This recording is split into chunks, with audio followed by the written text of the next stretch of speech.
Some persons actually do have hobbies, but they do not know how to, they do not know if it would carry them for long-term goal or short-term goals. Now, yours has become a long-term goal, I would assume, because you've done this for a very long time. Now, do you think it is hobby is something that can be sustainable for a long or short-term goal?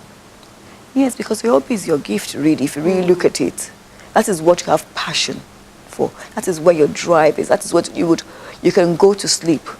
And if they wake you up, you still want to do it. Okay. That is what is going to drive you. So I can say, I actually thought, okay, I enjoyed engineering. It was lovely, it was different. But when I went into events, it was a different ball game. I could sleep, I'd wake up, things, you're free like a bird, you can fly. You know, so I would say it's sustainable as long as you're true to yourself. You need to be true to yourself. Not because everyone is doing events or everybody is an engineer makes you one. No, if you're not happy. For you to succeed, your drive must be there. You must have a dream. And that dream can only be birthed by the work you do. Okay. So I know one of the ingredients of a flourishing business is having the right marketing tools, the right marketing strategy. So what marketing strategy has helped you sustain your business this long? I think integrity. Okay. Integrity, people being able to trust you. When you say yes, it's yes. And when you say no, it's no. You know, and I think that sustains us. And when we do over and above. Okay. You just don't do just to get by. As I say, if it's your hobby, your passion is to make sure the event is successful, that it looks beautiful.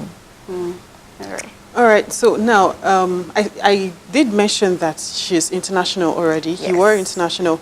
How were you able to break into the market internationally? How did you do that? I lived in the UK and I schooled in the States. So I did my events in the States. And from school, there was networking. We networked, we did different things. And when I came back to the UK, I worked in the UK. I think what you should say is, how did I break into Nigeria? Okay. So when we moved back to Nigeria, I had a shop, in City Mall. And I would say to you, my first client wasn't somebody I knew. Wow. It was just somebody that I just walked off, came into City Mall, liked the shop. You have to pay some good money. We don't mention brands, so just go ahead. I'm so sorry. That was where the shop was. So I had a shop, and this man walked in, and just said, "Oh, I like your layout." And I was like, "Okay." So what do you do? And we got talking. So my first couple of jobs came from them, and they were corporate. Okay. So it came from them, and from there people just walked into the shop and said, "Oh, blah blah blah," and that was it. And it was it wasn't from friends or family. There were people I didn't know at all, and they were just walk-ins. Okay. So which is what I say again. It depends on how you put it. With God, all things are possible. Yeah, of course. Okay, so at the initial stage, when you're trying to turn your hobby into a flourishing business, is it advisable to employ people at the initial stage, or you can start up as a one-man army? Well, I didn't employ people in the initial stage, so it all depends. But for me, I can only speak from my own experience. I didn't employ anybody because I was still learning, and I wanted to know a lot about it. And by the time I started employing people, I knew what I wanted them to do and what direction, so I could give them a proper job description as to what I expect of them. Wow. And I knew where my gaps were. Okay. But at what point did you start employing people? I think by the time I did my second job as an event person, I knew there were some things I couldn't handle on my own, and I needed assistance. So I started with that, but I did a lot of auxiliaries. So I'd employ people just for the day to do the work. And they were already experienced. Okay. All right. So I want to take you back. You made a statement. You said most times you don't charge. Not all the time. Now I charge every time.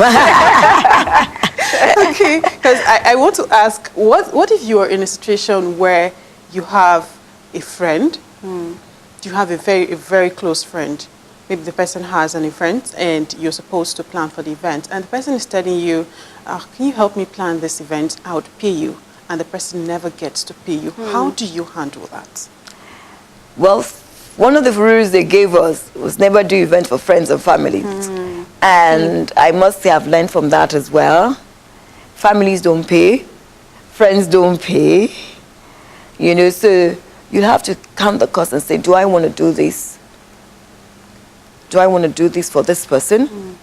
Am I willing to do this for this person? And just say, okay, I'm going to do this, but yes, I give them a bill, they then pay up front. If they don't pay, are you willing to take the loss? So the decision is yours, really.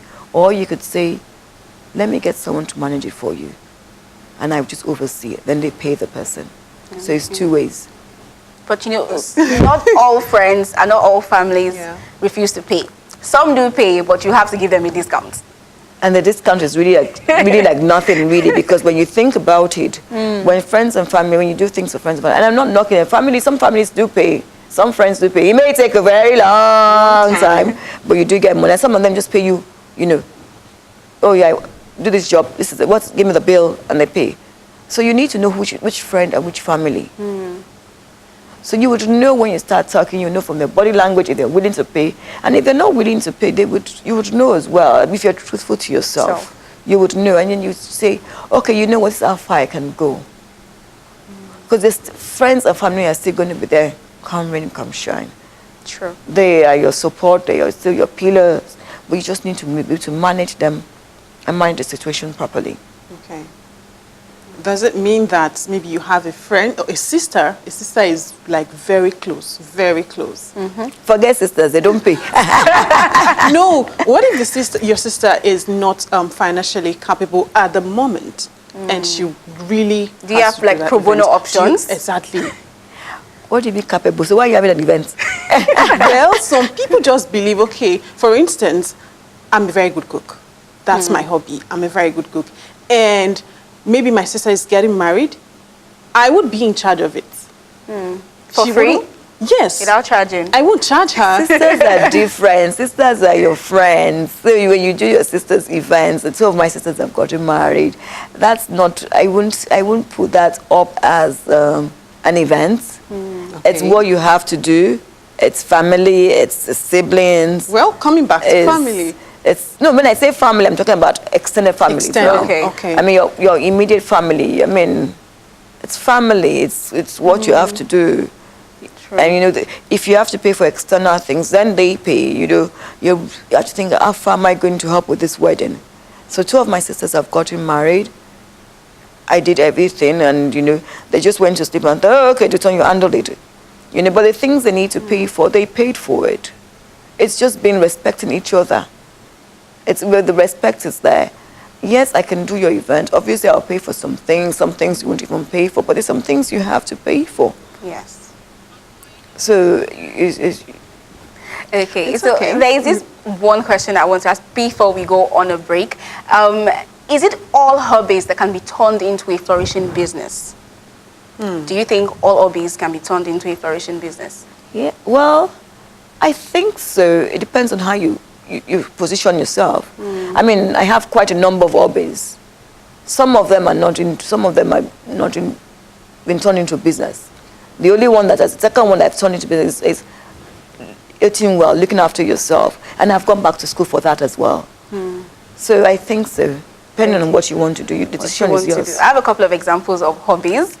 And I want you to, you know, tell us if it can be turned into a flourishing business. But we need to go on a short break. And when we come back, of course, the phone lines will be open for you to contribute or ask your questions. This is still Tea or Coffee. Stay glued because we will be right back.